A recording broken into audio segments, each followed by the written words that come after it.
Analizaba lo político desde el ámbito de la cultura o pensaba una película desde un análisis que venía del estructuralismo, de la antropología, de donde fuera. Y además, todo mezclado con su capacidad irónica, con ese humor que le generaba al espectador o al lector.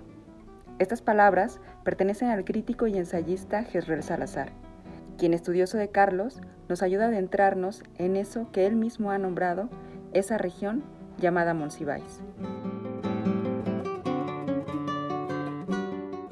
Monsiváis yo creo que fue el primer gran escritor mexicano que lo que hace es salirse de una noción de cultura que era muy cerrada, una noción como de cultura pensada solo para las élites, ¿no?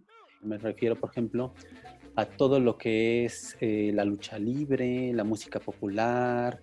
En sus libros vemos citas de canciones, de refranes, el cine, la fotografía, el grabado, la caricatura. Por eso es tan valioso, porque Monsiváis de pronto le va a dar un aire muy fresco a la literatura y le va a además meter una serie de otros mecanismos, como es lo del humor, la ironía, que en la tradición mexicana era marginal. Una tradición solemne, indiferente al lector, contra la que el ensayista se revela con humor, ironía, sarcasmo, agudeza y sin miedo de burlarse del poder y de las instituciones. Yo creo que Monsiváis tiene una forma de escribir que en su momento era muy renovadora, ¿no? Lo que va a hacer es trabajar con formas de escritura, primero, que generalmente llamábamos menores, ¿no? Como la crónica, otro tipo de géneros disidentes, ¿no? Pero ese tipo de escritura también era otra manera de atacar pues, los modelos estéticos que eran muy canónicos en ese momento, ¿no? Más allá del cuento, la novela o el poema, como esos géneros consagrados, en el momento en el que Octavio Paz está escribiendo de una manera en donde uno lo leía y lo único que podía hacer era decir sí y ser un lector muy pasivo y solo, digamos, adorarlo.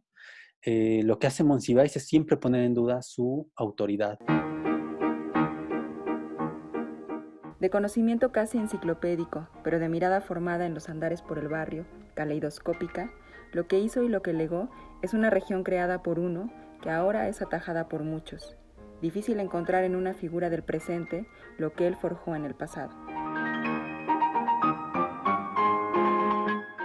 Cuando uno quiere pensar en un heredero de Monsiváis, es muy difícil ubicar a un solo sujeto, un solo escritor, ¿no? Porque Monsiváis cumplía muchas funciones y además tenía muchas profesiones en su actividad cultural, ¿no?